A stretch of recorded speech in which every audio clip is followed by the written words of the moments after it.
পটুয়াখালীর দশমিনা উপজেলার বাঁশবাড়িয়া ইউনিয়নের চর হোস্টাবাদ গ্রামে এক যুবকের এক শিশুসহ নিহত এবং নারী সহ অন্তত ৬ জন আহত হয়েছেন।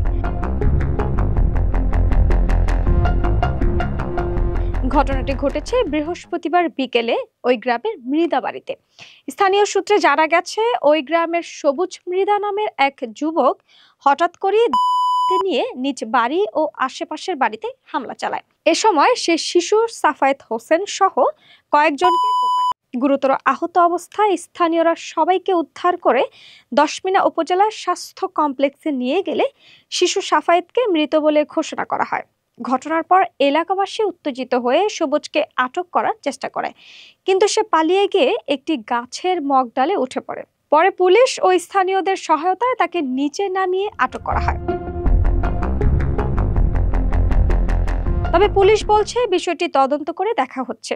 দশমিনা থানা ভারপ্রাপ্ত কর্মকর্তা বলেছেন, ঘটনায় এক শিশু মৃত্যু, আহতদের হাসপাতালে ভর্তি করা হয়েছে। অভিযুক্ত যুবককে আটক করে জিজ্ঞাসাবাদ চলছে।